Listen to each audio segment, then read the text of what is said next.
कि voter list में बहुत जबरदस्त धांधली है और जिस तरह से घपला किया गया है, फर्जी वोटें आज भी करोड़ों की संख्या में उस वोटर लिस्ट में हैं और जो वोटें होनी चाहिए वो नहीं हैं। जितनी वोटें डिलीट की जानी चाहिए थी उससे कहीं ज्यादा डिलीट कर दी गई हैं। उस विषय में जो पिटीशन पड़ी हुई थी, बहुत दुख के साथ मुझे कहना पड़ रहा है, आज सुप्रीम कोर्ट ने, चीफ जस्टिस साहब की कोर्ट में था वो, उन्होंने बिना डिटेल ऑर्डर पास किए हुए, बिना स्पीकिंग ऑर्डर पास किए हुए उसको डिसमिस कर दिया। ये दोनों क्वेश्चन जो सुप्रीम कोर्ट में पूछे थे, इन सवालों का कोई जवाब अपने इस रिप्लाई में इलेक्शन कमीशन ऑफ इंडिया ने नहीं दिया। और इससे ज्यादा दुखद बात यह है कि जब इन सवालों का जवाब ही नहीं आया, जो सुप्रीम कोर्ट है उसने वो पिटीशन डिसमिस कर दी।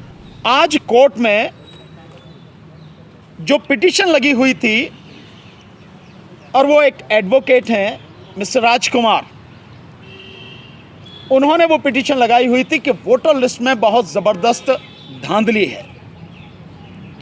मैं उसका एक पेपर आप सबको दूंगा आज, ताकि आप अपने आप डिटेल में उसको एनालाइज कर सकें, उसके विषय में जान सकें कि हम जो कह रहे हैं वो एक एक शब्द हमारा सही है। और जिस तरह से घपला किया गया है, फर्जी वोटें आज भी करोड़ों की संख्या में उस वोटर लिस्ट में हैं और जो वोटें होनी चाहिए वो नहीं हैं। जितनी वोटें डिलीट की जानी चाहिए थी उससे कहीं ज़्यादा डिलीट कर दी गई हैं। ये जो तीन चीज़ें हैं, उस विषय में जो पिटीशन पड़ी हुई थी, बहुत दुख के साथ मुझे कहना पड़ रहा है कि आज सुप्रीम कोर्ट ने, चीफ जस्टिस साहब की कोर्ट में था वो, उन्होंने बिना डिटेल ऑर्डर पास किए हुए, बिना स्पीकिंग ऑर्डर पास किए हुए उसको डिसमिस कर दिया।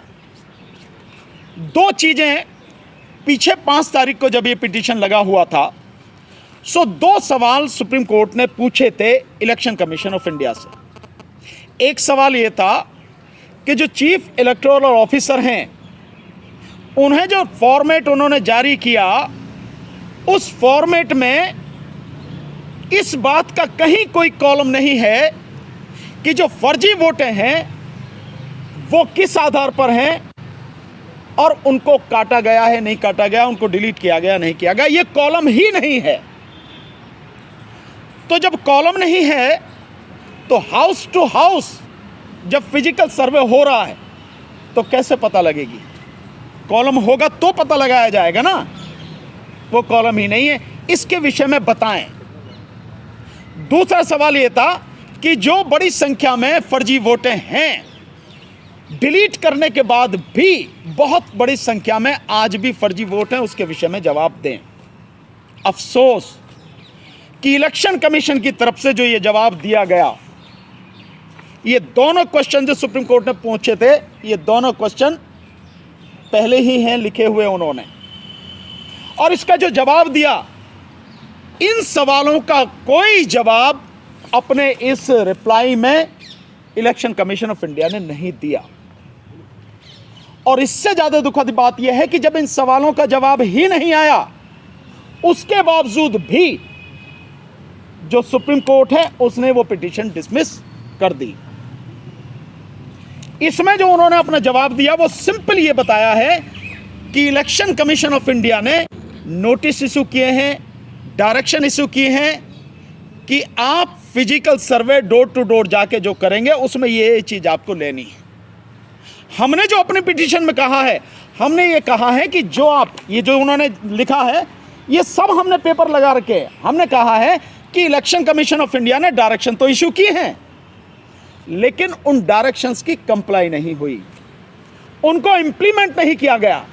यहां तक कि वो जो उन्होंने लेटर दिया है, ये लेटर, ये जो चीफ इलेक्टोरल ऑफिसर हैं उत्तर प्रदेश का, हम दिखा रहे हैं, ये हमने बाकायदा लगाया हुआ है एज एनेक्चर। इसमें उन्होंने कहीं भी ये जो पैरा लिखा है, पैरा 4, उसमें जो जो चीज़ें लिखी हैं मैं बता रहा हूँ।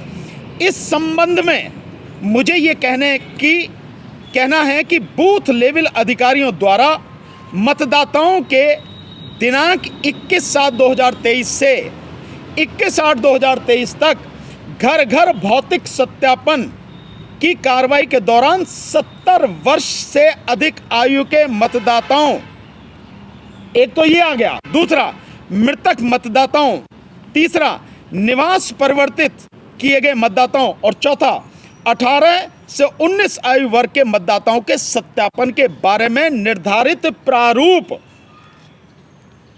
पर सूचनाएं प्रत्येक सप्ताह बृहस्पतिवार को सायं 5 बजे तक भेजें। ये वो प्रारूप है जो इलेक्शन कमीशन ने भेजा है।